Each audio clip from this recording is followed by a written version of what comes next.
Welcome to the Reckoning to Rise Forum, hosted by the Center for Economic Inclusion, to create reckoning policies that are equitable and inclusive and lead us to an economy that works for everyone. I'm Tawana Black, the founder and CEO of the Center for Economic Inclusion, and I'm thrilled to be able to welcome you all here on today for our next forum in the Reckoning series. We're thrilled to have a great crowd with us today, and even happier to be able to have so many panelists here and speakers with us today who are so equipped to be able to facilitate this conversation with us on such an important topic. We know that on today, many of us are carrying a great weight given all that we have experienced throughout this week, given the unfortunate and unnecessary taking of a life in our community at the hands of a police officer who is sworn to protect. While many may be asking the question about why we would continue to have today's forum, given the taking of Mr. Wright's life, we want to just say to you that we know the importance of public policy when it comes to creating an equitable and just community. And therefore, we felt it was important that we not only created a space for the agenda that we initially set out to have in this Reckoning series, but that we also created space for continued healing, for continuing reckoning in our community as one community, as a community of people who believe in the power of equity, who believe in the power of inclusion, but who also know the importance of public policy in creating that community that is equitable, that is just, that is inclusive. And so we thank you for being here. We thank you for creating that space of reckoning with us time and time again over the last several months. We thank you for being one with us here at the Center for Economic Inclusion, for walking in solidarity with one another and with us here at the center, and for always creating spaces for real truth telling as we go about the business of reckoning with the depths of racism that continue to exist, not only here in the Twin Cities or in Minnesota, but across our nation, because we know that it is in that space of real reckoning and real truth telling that we will get to that place of getting to a real, equitable, inclusive, and just not only economy, but community. We're excited to be able to dig into this conversation. We want that conversation to be one that we not only have here in this room, in Zoom rooms and YouTube rooms, but that we also continue in social media and in the conversations and workplaces that you operate in your homes and neighborhoods as well. So please join us in social media. You see our hashtags and our handles right on your screen right now. Please have that conversation with us, continuing it with us at the center and in the places and spaces where you operate as well. And as always, we want to encourage you, invest your dollars with those businesses who are owned by our Black and Latinx, Asian and Indigenous communities, because we want those businesses to continue to thrive. I want to absolutely encourage you to invest in those businesses who have been impacted not only over this week, but who have been impacted over the last year as our community has suffered economically, as we've wrestled and reckoned with the racism in our communities. We must remember to continue to invest in those businesses who continue to invest in our communities, particularly those communities that have been undercapitalized for decades. So please make sure that you're buying your lunch from them, not only on today, but many days, that you're investing in them as you need catering and so on in order for them to continue to thrive in our community. We are grateful on today to have a great group of you who have signed up for today's Reckoning series. We always work hard to be sure that we have a wide mix of sectors and communities represented.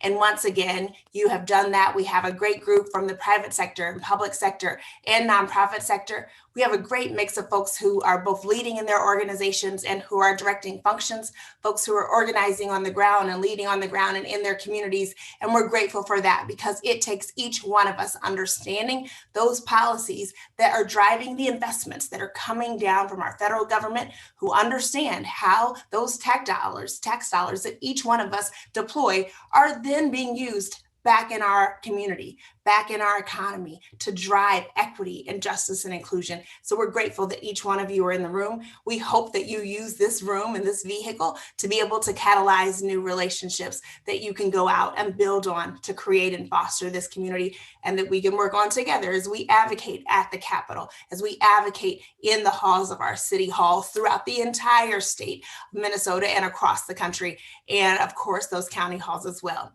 And I want to reemphasize the importance of today's conversation.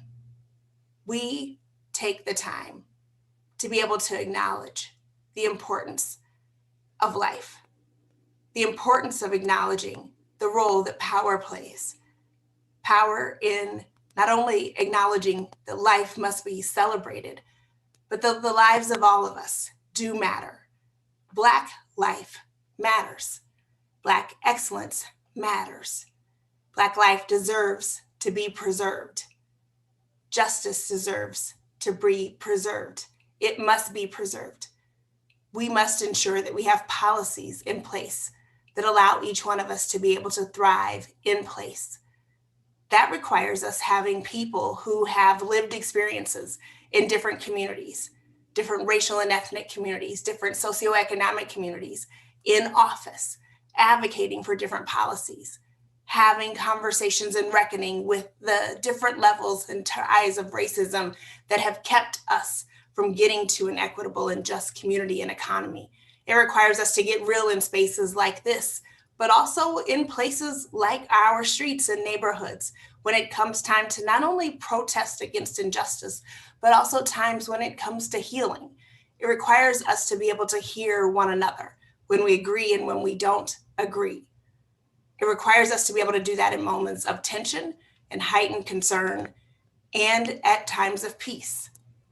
We are absolutely about that at the Center for Economic Inclusion. And I believe because you're here today, because you're listening in today, that you are as well. And so we want to continue to elevate that because it's important. We want to acknowledge on today the work that's being done in our community, the work of many of our senators and legislators and representatives who are on the front lines of fighting and working toward an equitable and just community right now, who've been working for months to pass legislation that will move us forward. At the same time, we acknowledge there are just as many who are working against that to hold our communities and economies right at status quo, who think it's good enough already. We want to acknowledge the work of cities who are working right now to pass things like reparations ordinances, to pass things like racial healing and truth and reconciliation ordinances. But we also have to acknowledge that there are often people who are working just as hard to maintain things the way they are, or who are just not working at all to acknowledge or to dig into those ordinances that keep things just at status quo, who recognize time and time again the data that suggests, not just suggests, but proves that our economy is not only leaving far too many behind, but is growing and growing and growing. The wage gaps in our community and our economy is growing.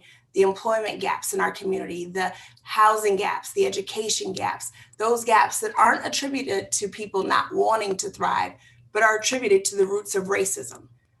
Too many who are comfortable with that, even though they are paid, voted in, elected to work for all of us.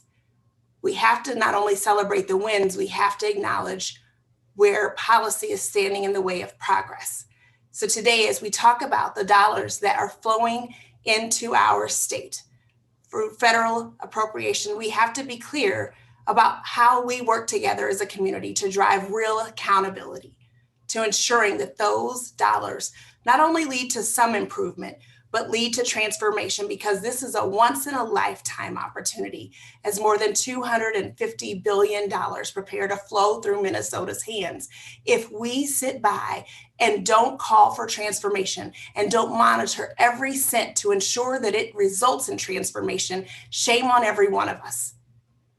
Because we have within our grips now one of the greatest opportunities we will ever get to ensure that real racial reconciliation does happen, that real racial equity does happen as a catalyst. It cannot happen alone because of these dollars, but it can be one of the biggest catalysts we've ever seen if we drive real accountability. And that's the conversation I'm thrilled to be able to have today. At this moment, I will introduce Alan Berube, who is not only a senior fellow and deputy director at Brookings Metropolitan Policy Program, but is also a friend, a colleague who has been an amazing ambassador. You have met him at our programs before, many times going back to our earliest days, and I'll introduce him now to share more about this work. Welcome, Alan. Thank you, Tawana. Thank you for your introduction. Thank you for your kind words. And thank you to all of you today for holding this space, for learning and reckoning amid another senseless tragedy that's affected the Minneapolis-St. Paul community and Mr. Wright's family in particular.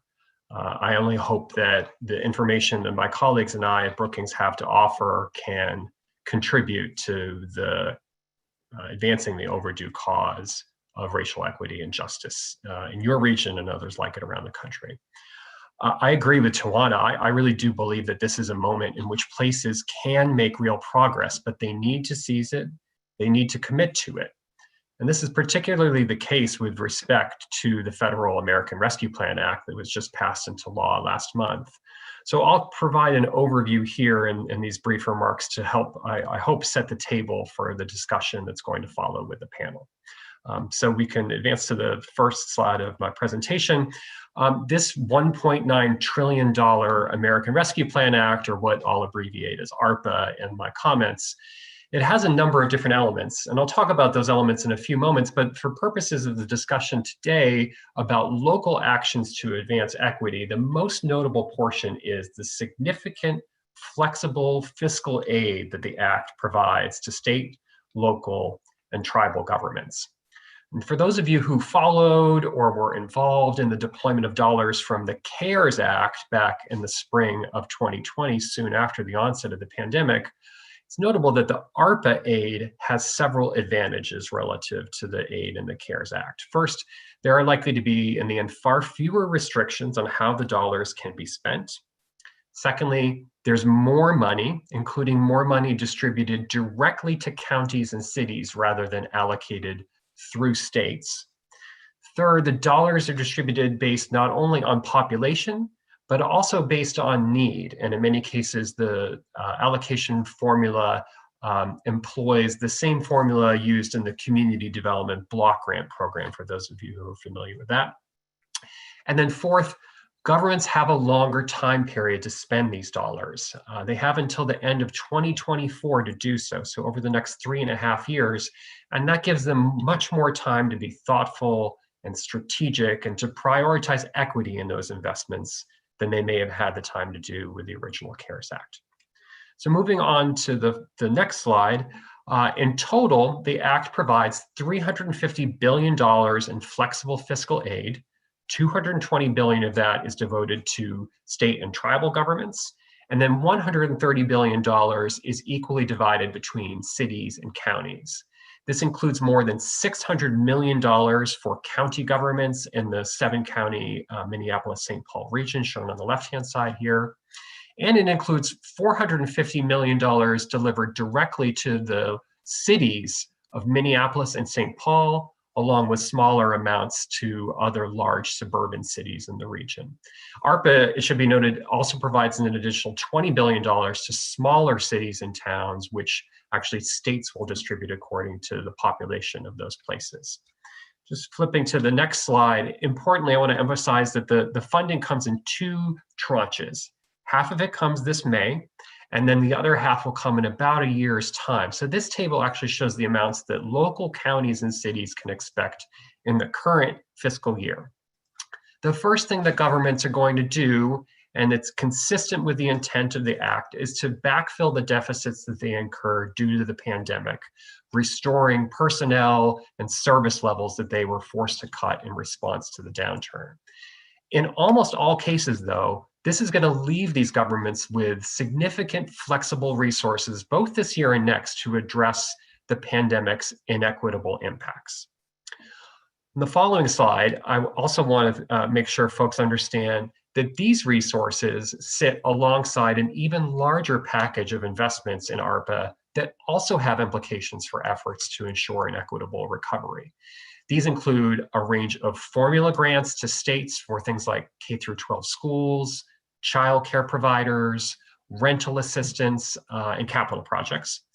They include grants to other public and nonprofit authorities like public health agencies, colleges, transit agencies. There is specific funding for small businesses, something I know we'll talk about today, including more money for the Paycheck Protection Program and a capitalization of the state small business credit initiative. And then finally, there are a range of competitive grant programs for which businesses, public agencies, school districts, other intermediaries have to apply. Just as an example, many of you may know already that there's $29 billion in aid set aside for restaurants and bars that were shuttered due to the pandemic, and $16 billion for shuttered arts venues. Both of those programs will be administered by the Federal Small Business Administration. On the next slide, I show a framework that my colleagues Brad Whitehead and Joe Perilla at Brookings recently offered that we believe local leaders can and should use to deploy ARPA funding wisely. Certainly, the first priority has to be to shore up the fiscal issues that our cities, counties, and states face, restoring those vital services and personnel that were pared back in response to the pandemic crisis. The second priority, we believe, should be to strategize, and in doing so, paying particular attention to the needs of the workers and the small businesses who were most affected by the crisis. Some of them need immediate help in order to be meaningful participants in the recovery to come. As we saw from the CARES Act, local leaders are going to need partners who have reach and relationships in affected communities to help deliver investment in an equitable fashion. And unlike CARES, ARPA provides a real opportunity to invest for the medium to longer term. States and cities can use these resources to boost existing efforts that deserve and need scale, and they can leverage the flexible fiscal aid with these other categorical and competitive programs that are part of the wider package. And third, as Tawana said at the outset, the civic sector has a critical role to play in creating accountability around these decisions, and they should be resourced to play that role by public, private, and philanthropic partners. So that's an overarching framework for local leaders around ARPA. The next slide shows how we can actually think about similar principles addressing specific needs by program and by sector. So my colleague Joe Perilla has looked at this in the small business support context, where additional federal aid can help communities first avert the further destruction of vulnerable small businesses. But beyond that, communities should also consider deploying those flexible resources in ARPA towards information, strategies, and systems that provide ongoing support over time for small Black, Indigenous, Latinx, and Asian-owned businesses so that they can thrive. There are more examples coming up around the country of effective ways to do that. We might talk about those in the panel discussion as well. The final slide, I think it deserves note that while communities are considering the opportunities and the priorities associated with the American Rescue Plan Act, the debate in Washington has already begun, and the debate is happening now around the country about the next big move from the federal standpoint. And that is exemplified in the Biden administration's proposed American Jobs Plan. It is a plan which proposes to invest $2.2 trillion in what one might call both hard and soft infrastructure, with the aim of creating good jobs, connecting communities, and combating climate change as well. The investment areas in the plan fall into these sort of four general, sometimes quite broad categories. But it's worth emphasizing that this is the administration's plan. Both the House and the Senate are going to have their own versions, and negotiations over the size, the scope, whether and how to pay for this plan are likely going to continue into the summer and perhaps into the fall as well. But to the extent that there may be, and in fact are very likely overlaps in areas like capital investment, workforce development, and affordable housing between the American Rescue Plan Act and this forthcoming package, local leaders are going to do well to pay attention to and articulate their priorities to members of Congress and the administration about the eventual size and scope of that plan. So my colleagues at Brookings and myself, I would just say for our part, we hope to be connectors and facilitators between local leaders like yourselves and the national leaders in Washington to whom we're proximate throughout that process as well. So I hope that's a useful intro and tee up for some of the subjects we're going to discuss. Thank you again for the opportunity to be with you today, and I'll hand it back to Tawana. Excellent. Thank you so much, Alan, for that presentation and overview. Certainly great insight for us to consider about the way not only that this has been constructed, but also how these resources might be used here in our local context. And at this moment, I'd like to be able to introduce to the group our Vice President of Systems and Innovation, Andrea Firsthand, to talk to us a bit about the local context, both in terms of how these resources are being deployed, but also how they fit into the local policy context. Andrea, welcome.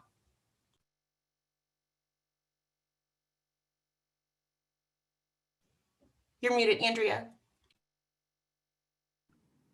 Thank you, Tawana, for the grounding in the face of unspeakable injustice and for your call for shared accountability. And thank you, Alan, for walking us through the in-depth overview of ARPA. I'll speak briefly about racial equity assessments and more specifically, our policy work to institute the use of racial equity impact notes for proposed legislation. Such notes are designed to assess potential impacts of policies and investments prior to passing legislation. A racial equity assessment is used for this.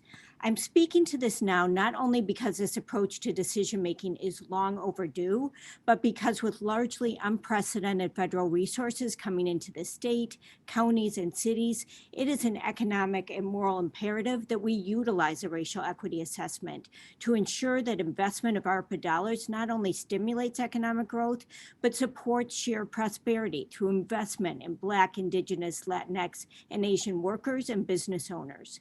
We have seen time and time again that racially and economically inequitable results are produced intentionally and at times inadvertently through processes and choices that too often fail to explicitly address the impact of centuries of racist policies, investments, and practices. Sometimes this is done in an effort to appear race neutral, and other times we simply fail to engage with community and use disaggregated data and analysis to help us understand how and who will be impacted by our decisions.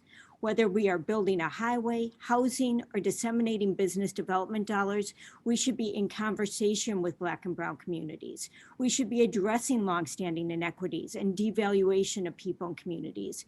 And we should be investing in solutions led and supported by community.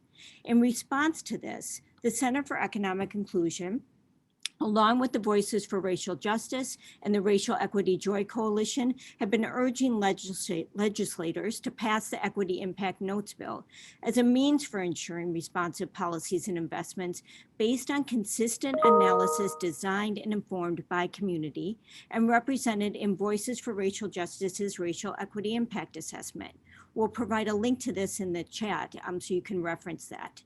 Racial equity impact assessments, used in the UK since 2000 and now in a number of states, equip policymakers to address disparate impacts of legislation and investments. We have seen that when we make decisions with the analysis and intention, we achieve more racially equitable and inclusive results. We have seen President Biden call for the use of such assessments in a recent executive order, and we've seen how this has played out in proposals around infrastructure spending.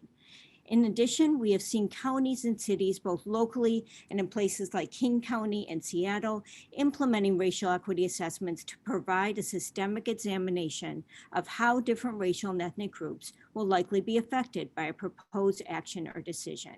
The purpose of such assessments or impact notes is to minimize unanticipated adverse consequences in a variety of contexts, including the analysis of proposed policies, institutional practices, programs, plans, and budgetary decisions. This can serve as a vital tool for preventing institutional racism and for identifying new options to remedy longstanding inequities. As the McKinsey report points out, closing racial wealth gaps benefits all of us. Closing racial wealth gaps empower communities and foster belonging. Closing wealth gaps could lead to 4 to 6% GDP growth by 2028. Here's our opportunity, and now is our time for intentional, proportionate actions and investments. Securing the regional growth will require that we assess each policy and investment for its intended and unintended impacts on closing racial disparities. Only then will we get the economic inclusion and growth that we desperately need. Thank you. Turn it back to you, Tawana.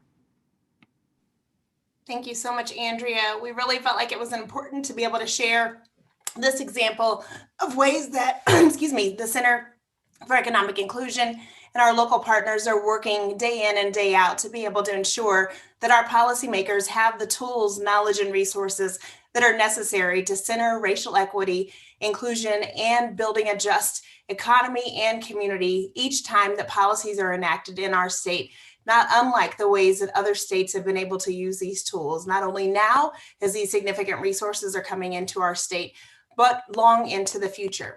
At this time, I'm excited to move into our dialogue and panel discussion and want to welcome not only back Alan into this conversation, but I also want to welcome into the Zoom conversation Willie Barney, who is president and facilitator of the Empowerment Network in Omaha, Nebraska, and Heather Worthington, who is principal of Worthington Advisors, LLC. Welcome, Willie, welcome, Heather, and welcome back into the room, Alan.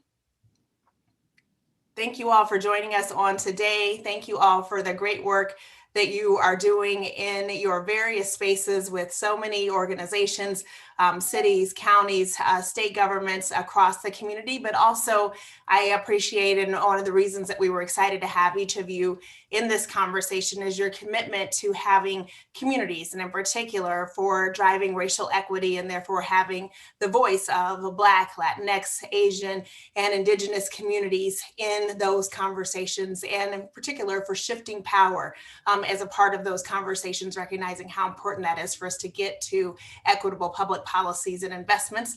I want to jump right in, but I also think it's important for people to know who you are. And so I want each one of you, if you could, share a bit about who you are and what brings you to this work and this type of conversation. Heather, I'm going to start with you. Great. Thanks, Tawana, and thanks for having me today. I'm most recently the interim community development director with the city of Bloomington, Minnesota. Prior to that, I was the long range planning director in Minneapolis, where we led the 2040 effort, which was the comprehensive plan that will shape the next 10 to 20 years of that city. And I'm now in private consulting with local governments and nonprofits. Thanks. Excellent. Thank you. Willie, I'll come over to you. Sure. Thank you, Tawana. Thank you for convening this group at this very important, vital time. Willie Barney, living currently in Omaha, Nebraska. I launched a group called the Empowerment Network 15 years ago. It's a comprehensive, collaborative focus on economic development, employment, addressing violence in the community. Came to that work after spending 15 years in a corporate environment. So cross-sector, cross-functional teams is what I have focused on. And it's really, I'm very excited to be a part of this conversation because of the timeliness of it. And I agree with those that have come to the speaking before that this is a vital moment for us and that this is a moment that we can really, truly transform as Tawana started us with. Thank you, Willie. Alan.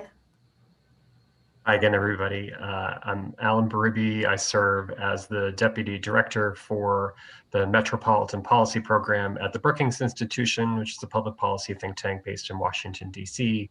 And my colleagues and I work on research, solutions, and networks that help to support the strength, the vitality, and the equity and inclusion in our cities and in our regions across a range of policy issues, from economic development to education and workforce to infrastructure to community development and neighborhood development as well. So it's an honor to connect, as always, with colleagues in the Twin Cities region, which is, I think from our estimation, always been at the forefront of pushing for more equitable, more sustainable, more competitive cities and regions. Thanks, each of you. I'm going to jump into questions. We know from this data that the Twin Cities, well, to your point, Alan, we've been a place that's been pushing for equity and inclusion, and yet also a place that has struggled. And while many places, including ours, are having lots of conversations about inclusive recovery, when we look at data from the Urban Institute going back a few years, they studied cities and how well they did at recovering from the last recession, and noted that Minneapolis and St. Paul did the worst out of 274 cities in recovering in the last recession from a racial inclusivity perspective. We were 272 and 273 out of 274 cities, and including our communities of color in our recovery, but we did quite well as it related to recovery.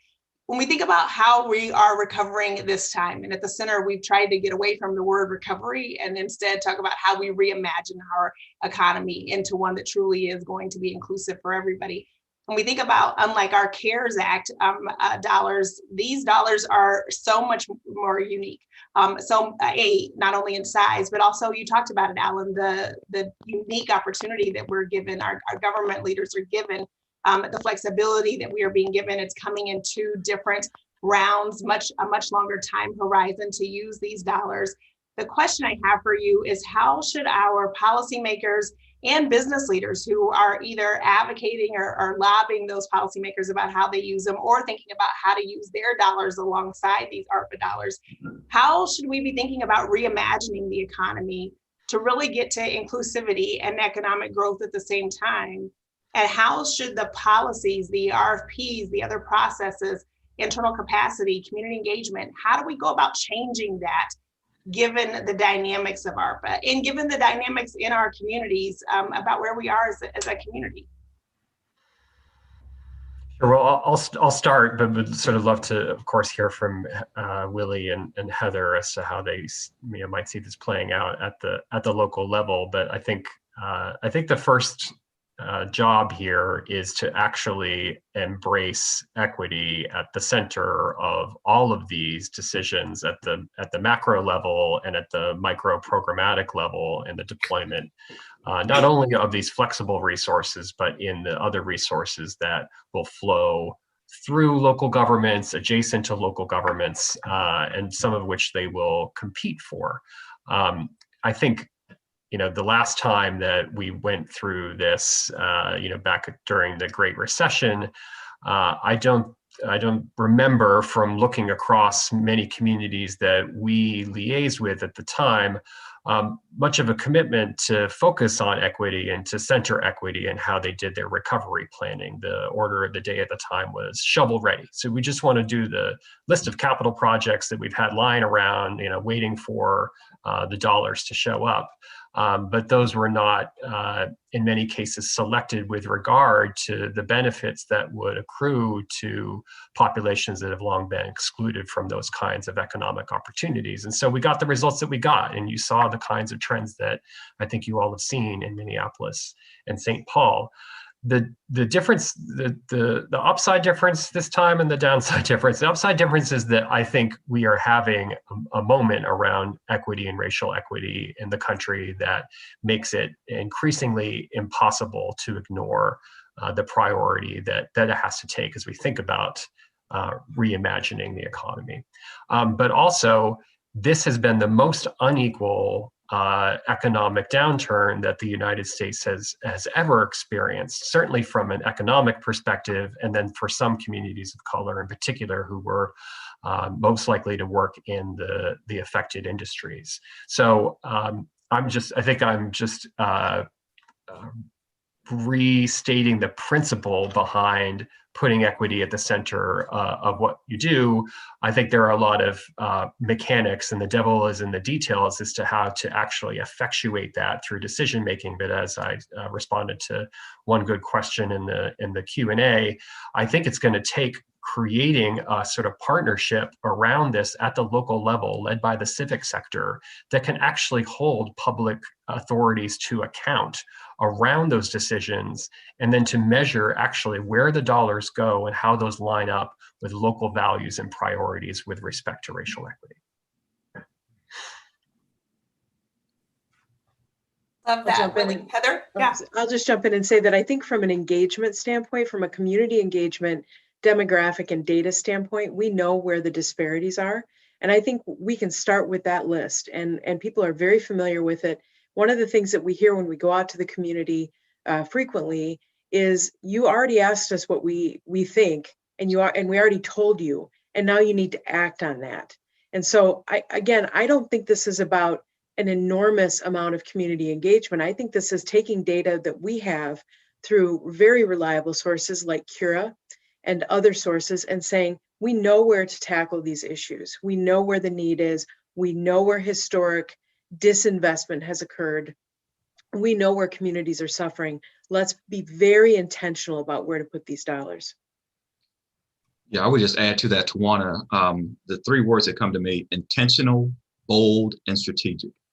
Just like the policies that were designed to keep us out of Right. wealth building, there have to be intentional policies now developed and funding to accompany it to address this. This is the wave that in many ways we've been waiting for. And we cannot afford to allow these funds to not go directly into these communities that have been impacted for decades, if not centuries. And so when I say intentional, those strategies around how do you collaborate, how do you identify, as Heather said, those organizations that are on the ground doing the work, have programs, have projects with evidence, support, and results. How do you infuse capital into those organizations and those businesses? Bold. When we have been most successful in Omaha, we have a lot of work to do, just like Minneapolis. But when we have been most successful, we've had the city, the county, and the state, the superintendent of schools, the chief of police, the CEOs, the community-based agencies at a table, identifying what can you bring to the table to move this forward. And that's where we were able to reduce gun violence by 74%, increase graduation rates from 64% to 81%. But it was when we were able to collaborate, align, and be very intentional, very strategic, and set some bold goals around addressing these things, as Heather said, that we know have been out there. It's been talked about for decades. This is our opportunity to make sure that those funds go to the right place. Mhm. Willie, And I just want also- to dig in. Go ahead. Sorry. No, Heather, I want to hit this and I want to come back into that. Willie, you mentioned that example and I want to call out that percentages. You decreased gun violence by 74%. Other things, and I was there when that work started. I'm in full disclosure to the folks here, was a vice chair of Willie's board for 10 plus years before coming to the Twin Cities. But in that work, everyone at the same table, but in particular, community started that.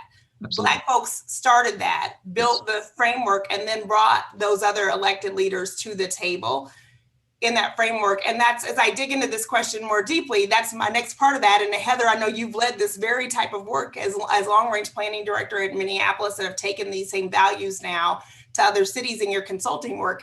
How do we go about this in a city, in a community, in a state where that has not been the framework, right? And I think often we see the big dollar amount and get excited, and yet it's hard to play catch up when you don't have the game plan already, when that has not been the value, when centering solutions directly from the community has not been the value or the way, and then the big dollars show up and we try to play catch up, or we try to say it's community driven, but it's really not. Really, the strategy's been cooked over here at the big table, and then we're taking it and throwing a community name on it. How do we play catch up in this big moment? I think we have to hold our policy and elected officials, our policymakers and elected officials, accountable to the data they've collected and asked our communities about. And our communities have been highly participatory. When we did the 2040 plan, we did over 150 community meetings, and primarily those were community meetings with what I call traditionally marginalized communities. So communities that do not have access and agency in the political process. But we went to them and we said specifically, what are you thinking? How is this impacting you? What do you need? And all of that data is there. All of that data is there, aggregated and disaggregated.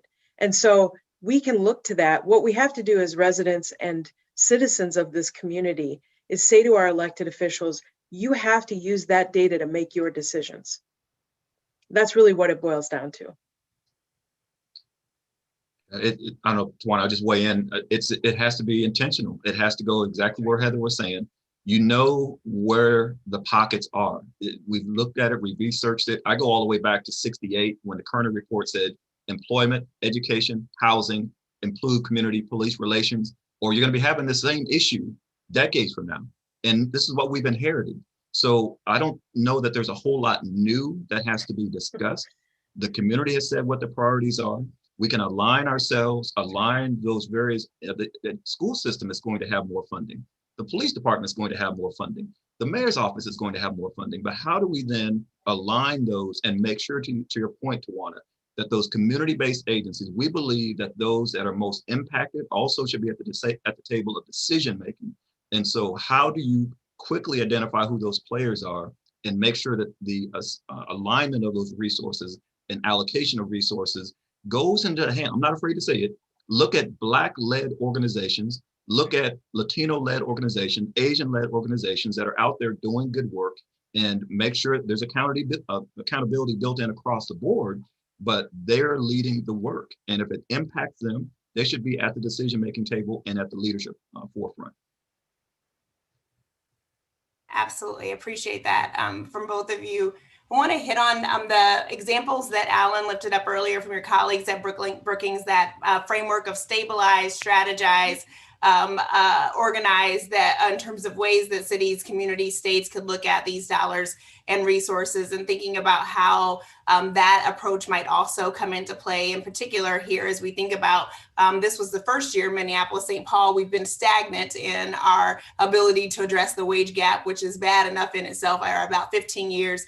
And looking at the data this year, we saw that gap increase by about $3,000. This gap is, to make it really clear for folks who may be less familiar with this Brookings report, this is looking particularly at the gap between workers who go to work every day alongside their white peers, so workers of color alongside their white peers, but are paid less for the same work every day, and a gap that we have not been able to solve for and needs to be addressed by uprooting racism.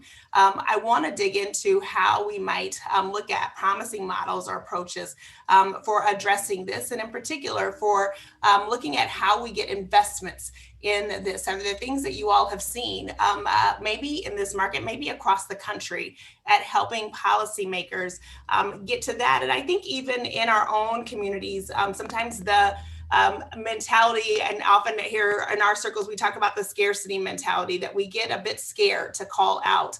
That is truly in the roots of racism. And yet there's so many other places where we need to invest, that investing in addressing systemic racism itself becomes hard to actually invest in that, and taking on how we untrain leaders, employers to address that, and how we then look at expanding simply those Black-owned businesses, those Indigenous-owned businesses, Latinx-owned businesses, Asian-owned businesses, so that they're employing people in their own communities at scale, and that becomes a solution. Thoughts about what we can and should be doing in this era?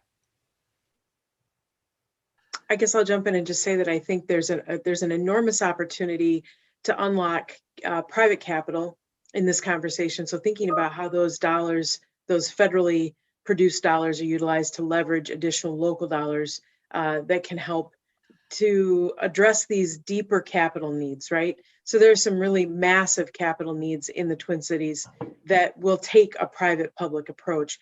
The second thing I would offer is that I think you're 110% right about the scarcity dynamic, and that is so damaging to our communities. The Twin Cities are enormously rich in assets, and some of those are financial and some of those are human, but we have to be able to see the totality of those assets, and we have to think more creatively about it. I don't think it's a lack of resource in the Twin Cities. I think it's a lack of prioritization and a lack of intentionality around decision making.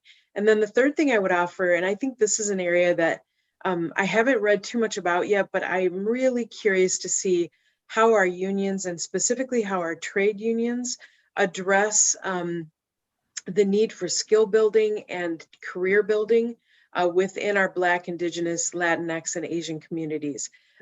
They have traditionally been a very white, male-dominated sector, especially trades. And I feel like that's an area where there are two huge outcomes for that area. First is the employment of people at a living wage. So these jobs pay very well. Secondarily, and equally important, the economic engine that they will provide the Twin Cities in terms of things like additional contractors. We have a situation right now in the Twin Cities where it can be very difficult to bid bridge projects, for instance. That's just one example. And so you might have a $3 million bridge project, which is a small project, and you may get no bids on that project because of a lack of qualified contractors. This is an area where we have massive opportunity to build out that sector of the economy, allow people to own these companies and build wealth.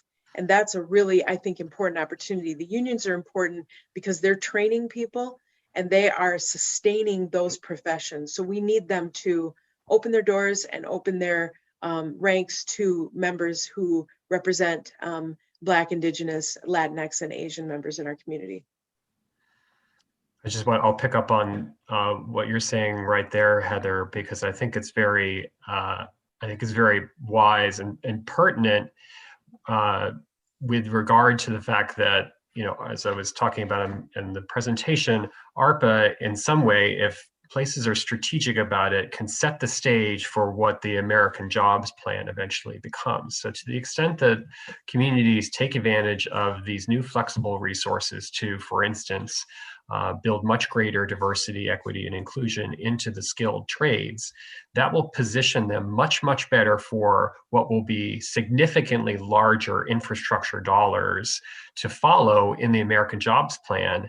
But notably, that plan is predicated on big investments in workforce training, development, and then contracting for towards the goals of diversity, equity, and inclusion. So communities that use these kind of front-end flexible dollars to help build that into that sector of the economy, where there may be much greater federal resources to follow, will be first movers when it comes to making good on the American Jobs Plan for investments in their communities of color.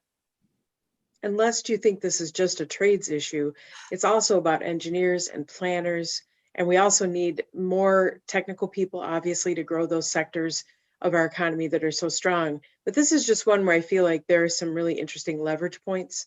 So I appreciate that. Yeah, and you just have to hit on that point that we can all win. This is not zero sum.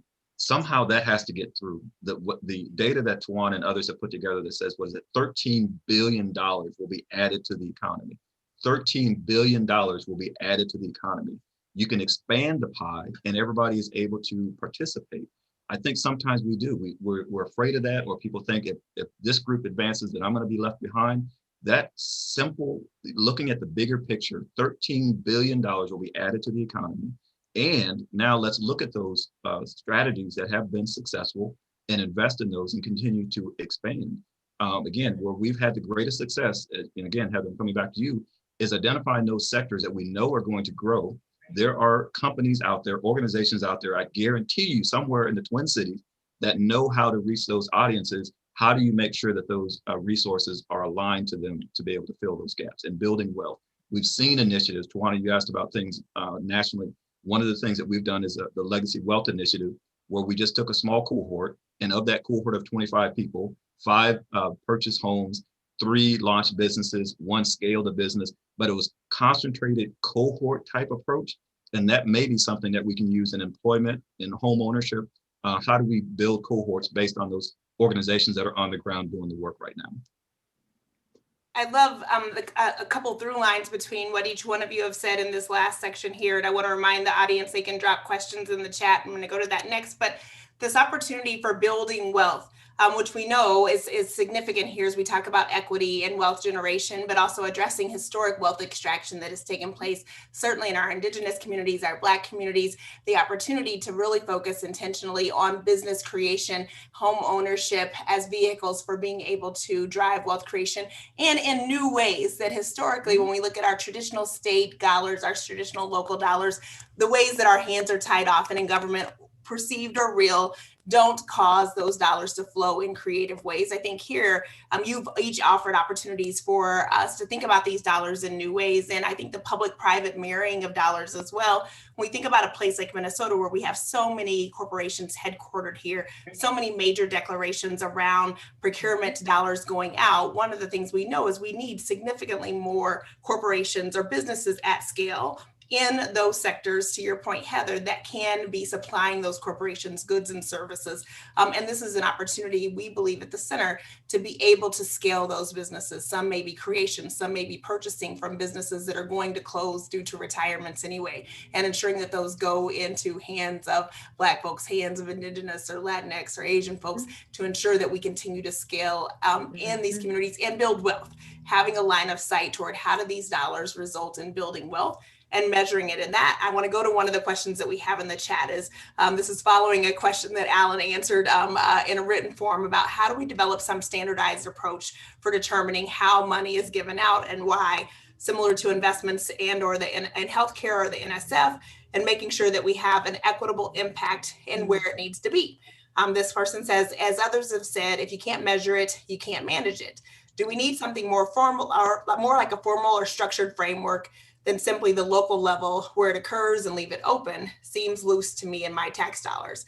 And I want to tee this up and potentially relate it to, as Andrea presented earlier, a bit about the equity impact notes, a bill that the Center and the Racial Equity and Joy Coalition have been partnering with legislators to move forward into the legislature in this session right now, such that if it were to go through, we would have an equity impact note that would not only be used for something like this, but for all bills to be able to assess whether or not bills going through our state legislature are going to move forward, our ability to close racial disparities in our state, or are going to cause harm.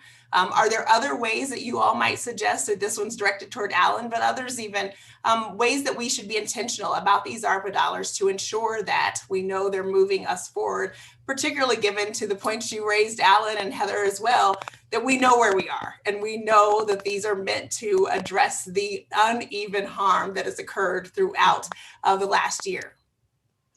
Well, we have some really good programs at the local level, county and city programs. One of those is called Economic Gardening. It's a program Hennepin County started, Ramsey County does it as well.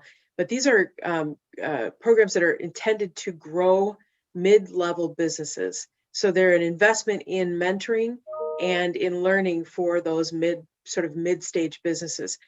I think that the question dropped into the chat is an excellent one. How do we do this? And I think there are good programs available at scale that we can expand, and we can also think differently about how we're encouraging people to take on a business and opportunity, right? So a couple of thoughts. One is, you've got a lot of legacy businesses, people own them who are in their 70s and 80s. They will likely close if there's no one to buy them or no one to take them on, to your point, Tawana. I think this is a great opportunity if you're one of those people in the Twin Cities to go out and find someone, a Black, Indigenous, Latinx, Asian member of our community, to learn your business and take it on. That's one thought, right? So you want to do something that's really meaningful, that's a great opportunity. Secondly, I would say create an intentional mentoring program for these communities of color who want to start a business or own a business, and mirror the same kinds of training, informal and formal, that white students have gotten through MBA programs for decades, right? So a lot of the power of business and a lot of the power of even public sector learning is mentoring and networking and who you know. And so let's expand those networks. Let's be really intentional about it and give people an opportunity to learn and grow and build their knowledge and then build their wealth. I know you were directing some of that to Alan, so I'm not sure if Alan had something.